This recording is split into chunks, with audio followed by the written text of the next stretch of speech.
Hello everyone, আমি পৌশালী। একটা বিষয় তোমাদেরকে প্রথমেই বলে দিই, কিছুক্ষণ আগে তোমরা চ্যানেল থেকে যে ভিডিওটা দেখেছো ওটা আমি গতকাল রাত্রিবেলা শ্যুট করে রেখেছিলাম। আজকে সকালবেলা পাবলিক করলাম। তার পরক্ষণেই মানে জাস্ট কয়েকটা সেকেন্ডের হেরফের হয়েছে, দেবদা পোস্ট করেছেন যে বাইক অ্যাম্বুলেন্স দাদা আপাতত পোস্টপন্ড হলো, 14ই অগস্ট সিনেমাটা আসছে না। 14ই অগস্ট একটা সিনেমা আসছে, যে সিনেমাটার নাম কেউ বলে বিপ্লবী কেউ বলে ডাকাত। শোনো ভাই, আমি ক্ল্যাশ ফ্যাশের ব্যাপার বুঝি না। আমি যেটা জানতে পেরেছি কেন বাইক অ্যাম্বুলেন্স দাদা আপাতত আসছে না, সেই কারণটা তোমাদের সামনে তুলে ধরবো। চলো তাহলে একদম দেরি না করে ভিডিওটা শুরু করা যাক। আর তোমরা ইতিমধ্যেই জেনে গেছো, দেবদা দুটো স্টোরি দিয়ে দিয়েছেন। একটা স্টোরিতে বাইক অ্যাম্বুলেন্স দাদার পোস্টার দিয়ে লিখে দিয়েছেন যে নিউ রিলিজ ডেট অ্যানাউন্স সুন।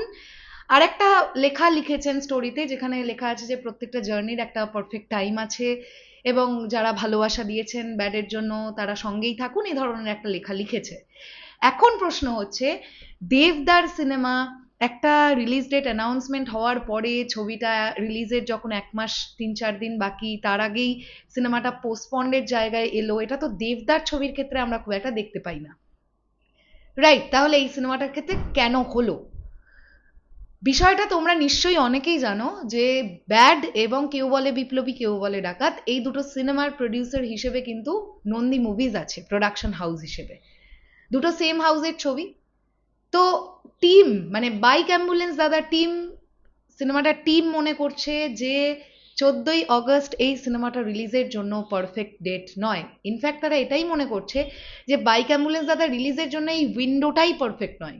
বরং তারা এটা মনে করছে বাইক অ্যাম্বুলেন্স দাদা ক্রিসমাসে শিফট হয়ে গেলে ভালো হবে, সেটার জন্যই এই ডিসিশন। এই ডিসিশন কিন্তু প্রোডাকশন হাউসের তরফ থেকে নেওয়া। এক তো তারা তাদের হাউসের দুটো ছবি একই ডেটে ক্ল্যাশ করাতে চাইছে না, দ্বিতীয়ত বাইক অ্যাম্বুলেন্স দাদার সিনেমাটা তারা এই উইন্ডোতে আনতেই চাইছে না। ক্রিসমাস দেবদার জন্য ভীষণ লাকি। আর দেবদার জন্য শুধু ক্রিসমাস বলে না, দেবদার ছবি এলে দর্শক এমনিই দেখতে যায়, কিন্তু ওই 15th অগস্টের উইন্ডোটা সিনেমা রিলিজের জন্যই ঠিকঠাক বলে মনে করছিল না টিম, যে কারণে বাইক অ্যাম্বুলেন্স দাদা আপাতত কিন্তু পোস্টপন্ড হলো। এই যে নিউ রিলিজ ডেট দেওয়া হবে খুব তাড়াতাড়ি দেবদা বললেন না, আমার এটা মানে আমার মন বলছে, বা আমি অন্দরমহলের খবরও পেয়েছি ধরে নিতে পারো, এই সিনেমাটার রিলিজ ডেট আসবে ক্রিসমাসের টাইমে।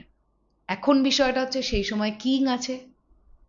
যদিও আমরা এর আগেও দেখেছি যে বলিউডের একাধিক নাম করা করা সিনেমার সঙ্গে দেবদার ছবি ক্ল্যাশে এসেছে, দেবদা কখনো পিছুপা হননি। কিন্তু সিনেমা রিলিজের ক্ষেত্রে কমপ্লিটলি দেবদার একার ডিসিশন তো হয় না। যখনই আমরা জয়েন্ট ভেঞ্চার্সের ছবি হতে দেখি তখন অন্য একজন প্রযোজকের কথাও, তারও একটা ডিসিশন থাকবে। তো সেই কারণের জন্য বাইক অ্যাম্বুলেন্স দাদা আপাতত আসছে না। 14ই অগস্ট রিলিজ ডেট ঘোষণা হয়ে গেল, কেউ বলে বিপ্লবী কেউ বলে ডাকাত আসছে। তো ডেফিনেটলি এটা, এই ডিসিশনটাকে তোমরা কিভাবে দেখছো সেটা অবশ্যই কমেন্ট সেকশনে জানিও।